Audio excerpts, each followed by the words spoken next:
she had to do was suck my and make me a sandwich and spend the night in my bed. The man you just heard in that short clip goes by the name Ian Foote, and I think he's one of the angriest lolcows we've seen in a while. Today, I'm going to be outlining his history as far as I know and introducing y'all to this wild, schizophrenic man. Some things you need to know about Ian before we continue is that he has a daughter. At least according to him, it's hard to verify whether or not this is true, but this is a character that comes up quite a lot in his videos. One thing we can verify though is that homie lives in Canada. And similar to a lot of the other lolcows we watch on this channel, homie really hates the government, specifically the Canadian government. If you read the news, then you will know that Justin Trudeau is hated in Canada. He is hated in Canada. He is probably the most hated man in Canada. Can I tell you a secret? I voted for Stephen Harper. All you people that hate Trudeau, I hold you responsible because you elected him. You elected him. I voted for Stephen Harper. And now you all hate him. Oh, he disappointed you. You. Now, I want to say big shout out to the r/Ian Foote subreddit. They have like a lot of good information on there. This is an up and coming lolcow, new, fresh, however you want to put it. So all the information is very hard to obtain, but thanks to people on that subreddit, we're able to kind of see how far his internet history goes. The two main accounts that I want to look at first is his Facebook and his Quora. It gives you guys a good idea of what kind of dude this is before I just give you guys his crazy schizophrenic videos. Then again, it's kind of hard to understand how crazy he is through his text post, but still, you guys will get the idea. But before I go on, I gotta let y'all know that this stuff does get really intense. There are some really dark topics that are touched on. I'm gonna do my best to just keep it on stuff that's important to the story. But this guy has done some really gross things. It's going to be hard to avoid them because they're such an integral part of his story. After looking through Ian's Facebook, honestly, I'm left with more questions than answers. I mean, just listen to this. This is homie's first Facebook post. It reads, "I don't use social media. I only created this account so my daughter has a way to find me, should she ever wish to do so. There's another account out there with my picture right here. I created that account so that I would have a way to test out the work I was doing on mtv.com without cluttering up my Facebook wall with test posts. I can't log into it, I forgot the password years ago, and it's linked to my now defunct Viacom email, and I've been unable to get Facebook to take it down. Anybody who was trying to reach me by messaging this account is going to think I was ignoring them. I wasn't. Don't expect me to post things on here. I don't use social media." And from then on out, he continued to flood that Facebook with like 10 posts a day. I mean, maybe even more than that. The Facebook is just flooded, y'all. It was super hard to sift through these, but I tried to get out some of the most integral posts. Basically the stuff that really gives you guys a good look into homie's psyche. And it's bad. I gotta say, y'all, his history, his life, it doesn't seem good. This is a crazy story. And by the end of it, you're not going to be rooting for homie at all. I think he did some weirdo shit. I can't say for sure. Allegedly, he did some sicko weirdo stuff. But before I get to the heavy stuff, let's get Ian's job out of the way, because he does mention something about working for MTV. He says that he worked for MTV, Viacom, and basically, if you look at that account he was talking about, it just includes some post from like a poll, some kind of poll for like a show that they were doing. And if you go to Ian's LinkedIn, you can actually see that a lot of his past jobs involve app or web development. So I guess at one point he was coherent, he was smart, he was probably working, and then somehow something happened and there was a switch. Or maybe he was never successful at all and it's all made up. It's kind of hard to tell. It's just a LinkedIn profile. But I doubt that he would go back this many years just to fake that he's a web developer. It doesn't really seem like that lavish of a job to me. What we do know though is that the last job that he had was at Shopify in 2020. At least according to him, he brags about it a lot. At one point in a video, he says that he could have been a millionaire with Shopify. I managed to establish contact with my daughter. In January of 2020, I found her on Facebook. I managed to establish connection with her. The COVID thing hadn't happened yet. I had just gotten a job working for Shopify. I had a very real chance to become a millionaire in the next 3 years. I don't know how true that is. I mean, this guy is really crazy. I really don't see how he could have had a job and communicated with individuals being the way he is. In my opinion, I think it's because he had an addiction issue. In some later posts, you see him reference drugs and he starts talking about some stuff that went down between him and his family at some points. And it seems like he has some kind of drug issue and that might have contributed to his schizophrenia.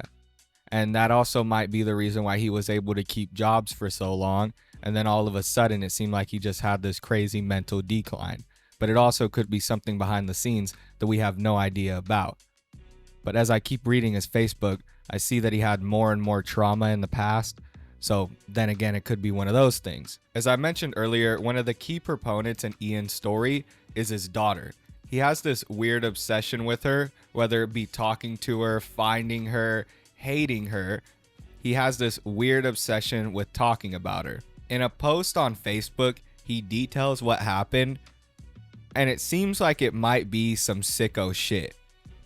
I don't want to jump the gun and just say that he did some sicko shit, and once I read the post, you'll understand where my confusion comes from.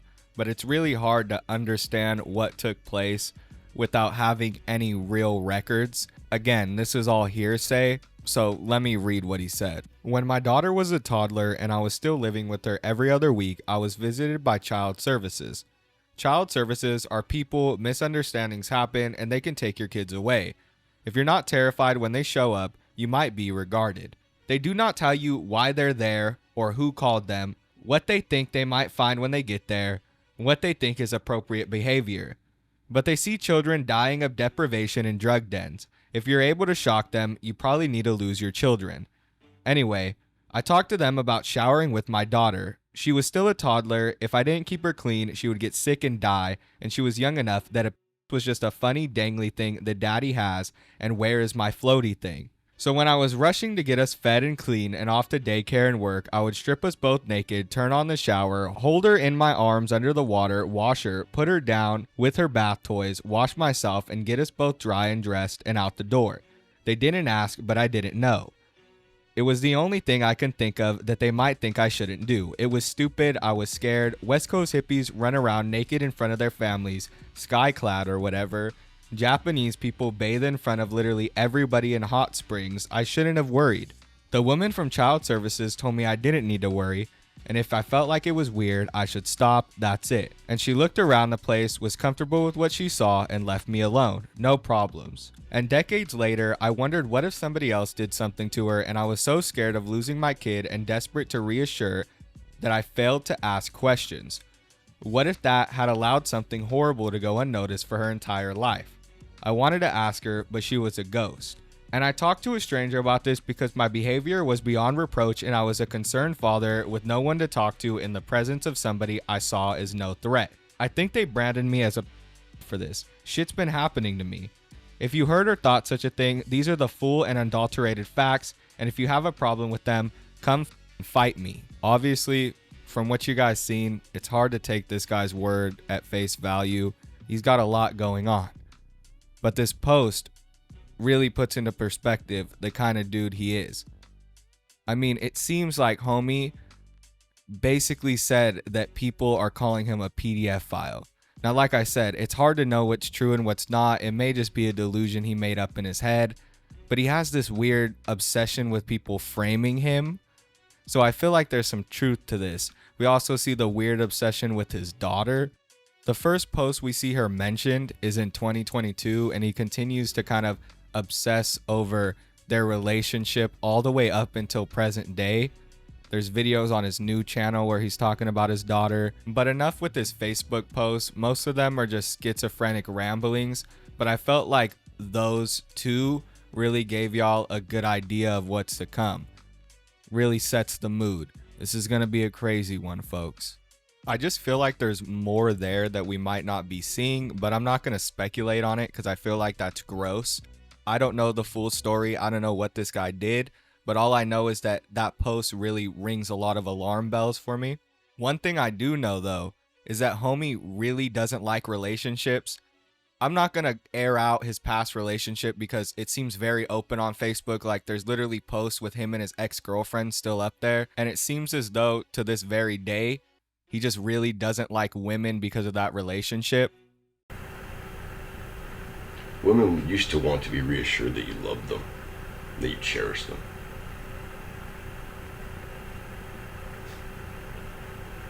Now, they want to be reassured that you respect them as equals. I hate women.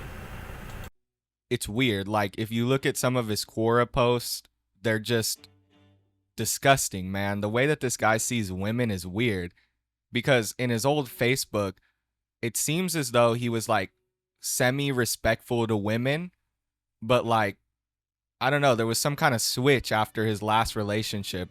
And for some reason, he also really hates the idea of a family unit, but also like simultaneously dreams of having a family. It's weird. I don't really know what he wants. It's like he wants a family, but he wants it so that he can just have sex with his girlfriend every day. I really don't know what homie wants. That's why I think he really has some crazy mental disorders, maybe some kind of bipolar disorder, because he flip-flops like all the time. The first post I wanted to look at gives us both an insight on what Ian thinks of women and also what went down in that relationship that brought him to where he is today. He states, "I met the woman I wanted to marry 6 years ago and she destroyed my life. I had reached a point in my life where I had let go of my past. I had let go of the hopes and dreams that had been created while I was somebody else's mate, and I was excited to see what sort of dreams I would form with my new mate. I had reached an enlightened state. Most of my life, I had the emotional aspects of myself, the intellectual side of myself, the physical side of myself, and the spiritual side of myself, and they tore me in different directions. And then I met a little Vietnamese woman, and the stars aligned. But we never married, and my life was utterly destroyed. Everyone tried to keep us apart, and they won. She was the kind of woman I wanted my daughter to become. She lies and claims that we never had a relationship, but everyone knows that is a lie. We were actually planning a vacation in Iceland at one point. Obviously, as you can see, that relationship had a huge toll on homie. It changed his whole outlook on relationships. And also, you see him mention his daughter in that weird capacity, comparing his past girlfriend to his daughter, saying that he would like his daughter to become like her one day. It just seemed a little weird that even when he's talking about his relationships, he can't stop speaking about his daughter. It's just this weird obsession homie's got. My daughter slept in until, 10 o'clock. And I was sitting, like, she didn't want to sleep in her bed in her bedroom because she felt lonely. It was a new house and she felt lonely and she wanted to sleep in the bed with me. And I was single. My common law wife and I had been broken up. So I said, that's okay. Throw on some sweatpants and a t-shirt and some queen size bed. It's not like I'm spooning my kid, right? Like, she didn't want to be alone. There's one more post that I want to read because I know we've done a lot of reading right off the bat, but I wanted to give you guys a good idea of what's to come. It's going to get crazy. In the last post we're going to look at, Ian writes, "I'm supposed to show people that I would never treat a woman the way I was accused of treating my ex.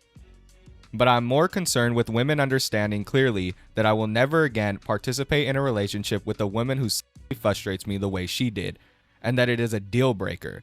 If you don't want to be treated like a sex object, off and make space for the next applicant. And honestly, this is just the tip of the iceberg in Ian's online history. There's so much more I could have pulled out, but this just gives you guys the basic rundown of the kind of guy that we're going to be looking at. Potential sicko, weird misogynist dude. I'm a violent misogynist.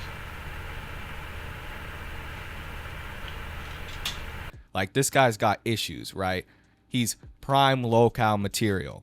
The way me and most other people have found Ian is through his YouTube channel. It seems like YouTube is really pushing him in the algorithm. One of his videos is sitting at like 90,000 views, and it's pretty crazy. I don't know if they just think he's like a crack moist critical or something, and they're just like pushing him in the algorithm because, you know, he's kind of got that same look going and he's got the same thumbnail style, but they're like really pushing his videos to everybody's feed, and it's just him complaining about random bullshit. This is showcased in his first video titled Patriarch, and I feel like this is a great contrast to the incel behavior he was showcasing on his Quora.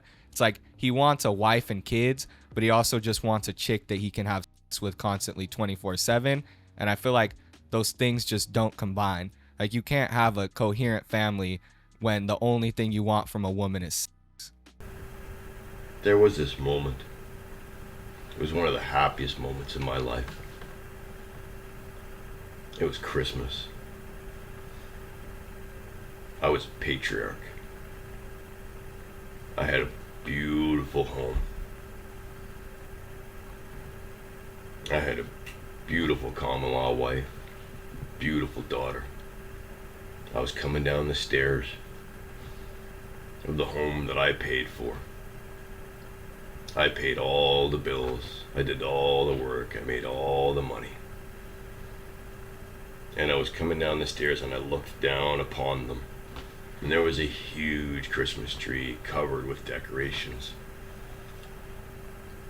And my daughter and my niece, my mother and her husband, my aunt and my cousin, my brother and my niece and my sister and her husband, and a couple of my friends.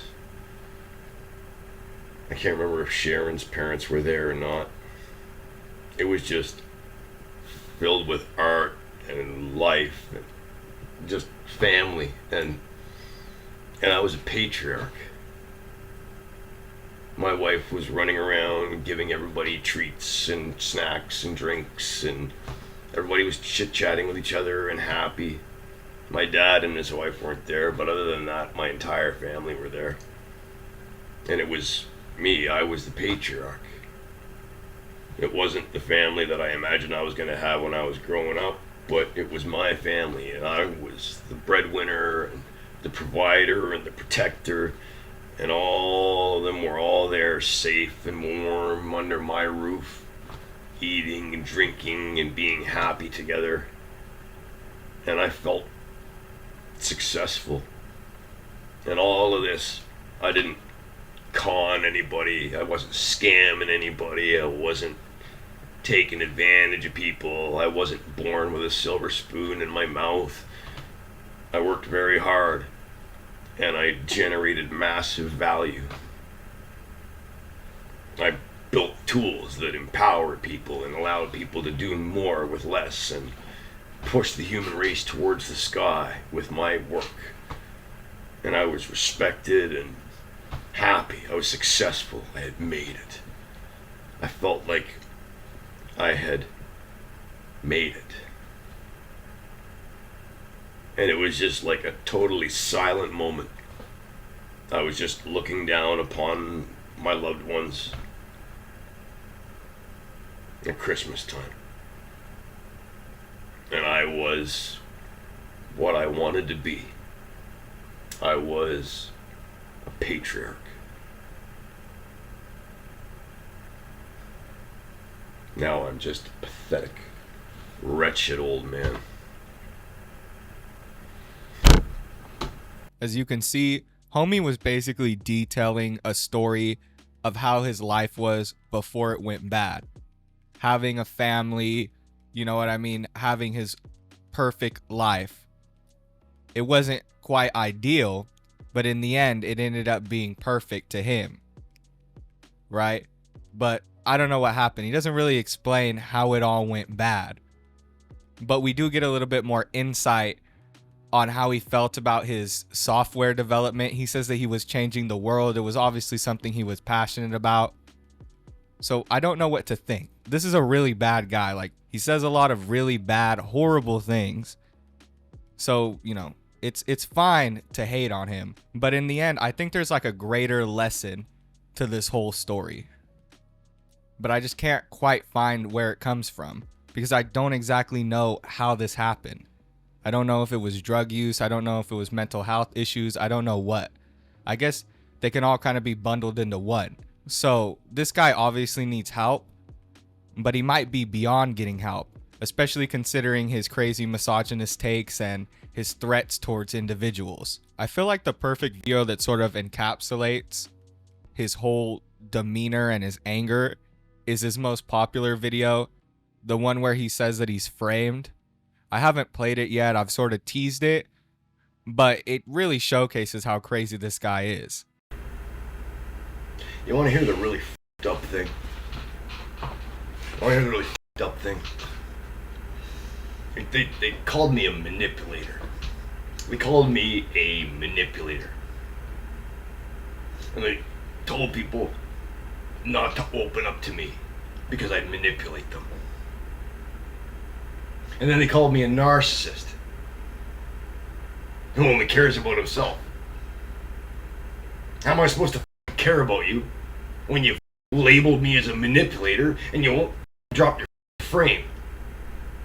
You play your stupid little games. You hold your frame up. You make it impossible for me to know you. You try to get inside my head so that you'll be in some kind of a power position or some bullshit. I wanted to know what you thought. I wanted to know you. I wanted to connect to you. I wanted to have a personal relationship with you. I didn't want to spy on you and research you and do background checks and ask all your friends who you are. I wanted to spend time with you. I wanted to get to know you. I asked questions. I tried to get you to open up to me. That's not what narcissists do. That's not what narcissists do. The mere fact that I tried to get you to drop your frame and spend time with me and open up to me and cooperate and collaborate and work together so that we can accomplish things together, spend our time together having fun, or spend our time together making money or getting shit done, trying to find overlap in interests so that we can find ways that we can enjoy our time together. I'm not a f***ing narcissist. I tried to get you to drop your walls. I tried to get you to let me in. I tried to get you to open up to me, but you wouldn't. I'm not a f***ing narcissist. I didn't try to manipulate anybody. Calling me a manipulator and a liar and a player, I'm not.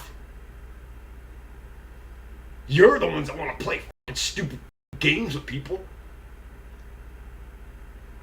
Piece of shit. You're all scum. You're real scum, all of you. All the lies and all the slander. All the people framing, holding your frame. You framed me. You framed me. You went around talking shit about me behind my back. You made absolutely certain that I would never be able to defend myself. You framed me. You framed me. I was just sitting here and I'm like, I can't make you stop. People would like, literally, they'd rather let me beat the shit out of them than tell me the truth. You framed me, you monsters. You fucking monsters. If I could just get one person to tell me the truth, and if I just had $10,000 to talk to a lawyer, I'd kill all of you. I'd rip you all to pieces. But I couldn't find one honest person in this whole fucking world. You all work together to frame me. I hate you. I wish I had guts. I wish I had guts. Now, I know I had to cut a lot there towards the end, But basically what he's saying is that he wants to unalive people. He made another video similar to this where he's basically just talking about how he has the urge to harm people. That's the best way to put it. So this next video I'm going to show you where he details being handcuffed by the police and dragged out of his house shouldn't really come as a surprise to y'all at this point, right? So the cops came to my apartment yesterday at 8 o'clock in the morning. They knocked on my door. They identified themselves as the Toronto police. I walked over, I looked through the peephole, I saw the police officers there. I locked my door. I walked back into my apartment. I didn't speak to them. I didn't acknowledge that they were even there. I did not interact with them. I didn't refuse to speak to them. I just ignored them completely. Picked up my phone. I called my lawyer. I managed to get a hold of one of my lawyer's associates.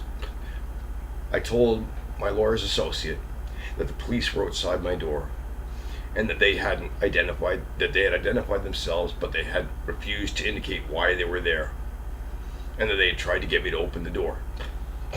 And while I was talking to my lawyer's associate, the police officers started smashing on my door, trying to break my door down.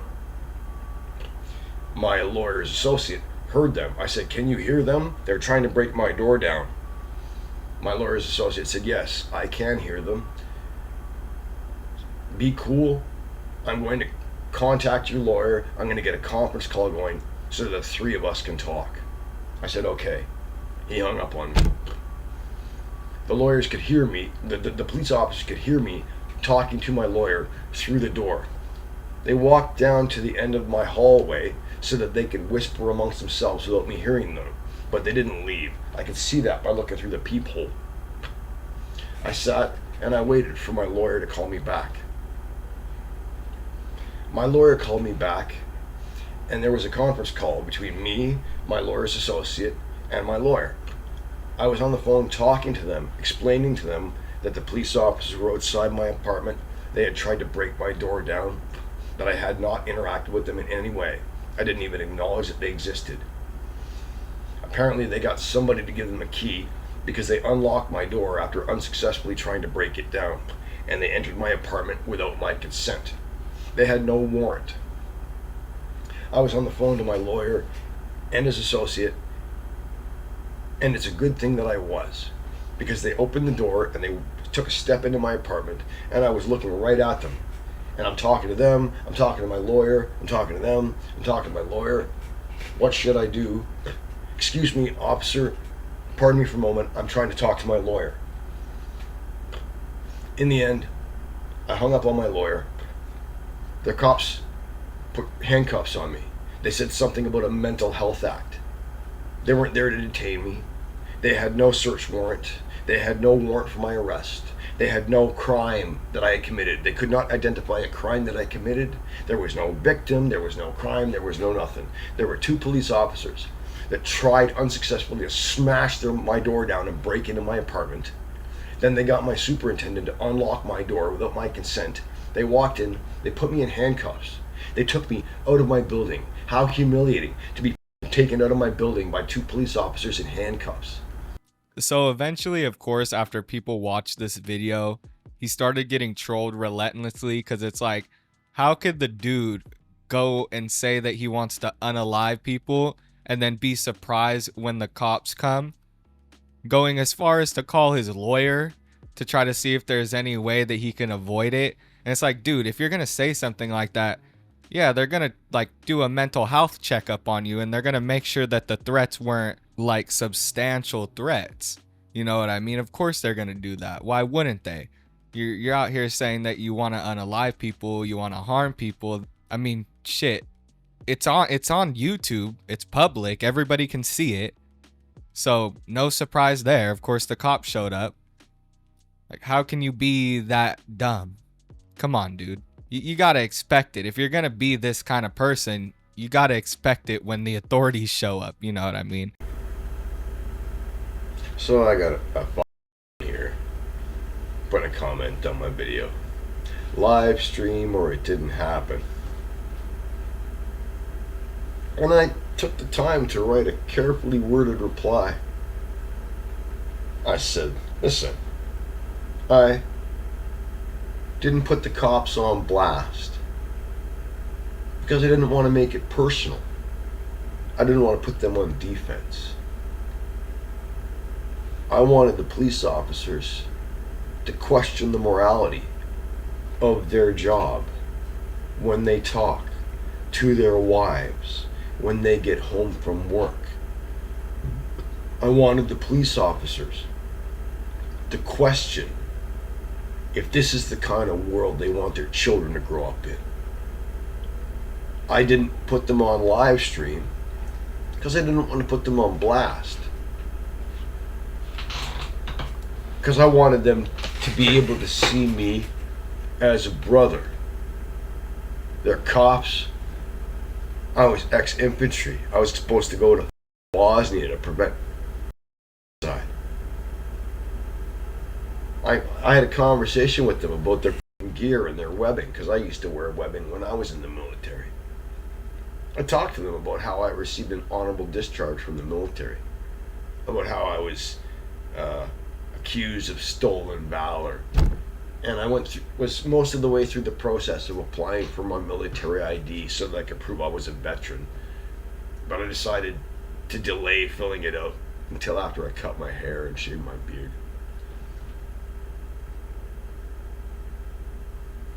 When those cops took the cops off me and they left, they gave me a fist bump when they left. I didn't put them on live stream. I didn't put them on blast. Because I don't want them to feel defensive. I want them to question if this is really what they want to do with their lives. And that's why I didn't put them on blast. Now, I said this in a reply, a carefully worded reply to one of my comments on here, one of my trolls. And because these trolls left comments on my channel, they can delete my replies to their comments. That happens to me quite a bit. People leave comments on my channel, and I compose very carefully worded, precise, honest, expressive responses to their comments, and they delete my responses because they're able to delete replies to their comments, at which point I ban them from my channel. In this particular occasion, I decided that I'm gonna make a video about my carefully worded comment that this motherfucker deleted. I just banned him, and now I'm fucking telling you what was in my comment. I feel like what's the most funny part about this interaction is that the whole like live stream or it didn't happen thing is kind of a meme anyway. I don't think this person was even trying to like show him any hate. I think he was just sort of like making a joke, and he took it really serious. Also, the thing about like people deleting his comments, I've never had that happen. I'm 100% sure this isn't a thing, that somebody else can delete comments from your YouTube channel if you reply to them.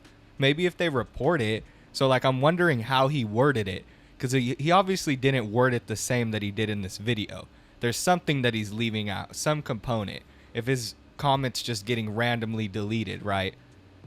He was probably saying some vulgar stuff, I'd have to assume. But, you know, that's just what I think based off of what we've already watched and seen, right? Either way, that's basically the end of his whole saga, right? This is the story of Ian Foote. It's not like the full story of Ian Foote, but it'll basically give you guys a good idea of who he is so you can go yourself and watch videos. Or if you guys want, I can also do a live stream and look more into him. But basically, that's his life. That's the rundown. He's a deranged old man who used to be a software engineer, apparently, and now hates women and his daughter because his daughter doesn't want to talk to him anymore, and he's accused of doing some weird stuff. he's very vague with the specifics of what happened, but if you fill in the blanks, I feel like either way, some weird stuff went down and homie's just a horrible person. He's obviously got some mental health issues and that sucks. But at the same time, he can't be online spewing this kind of stuff. It's wild. You can't do that. And YouTube is just promoting it. They don't really care. As long as you're just constantly posting videos and they're like around 6 minutes long, they'll kind of just throw you in the algorithm, I guess. You just got to look like a head moist critical. And like I always say at the end of these videos, this took me a really long time to make. Like this one especially, I had to comb through a lot of stuff. You know, it took me a long time to edit all the stuff down. It took me a long time to go through his Facebook, Quora. Like there was a lot of components to this story, but I feel like I dissected it in a pretty good way. I hope you guys find it interesting. If you did, make sure to leave a like, comment, and subscribe. It really helps in the algorithm. I really appreciate it, y'all. If you watch till the end, you're the best. Thank you guys for watching. I'll see you in the next one. Peace.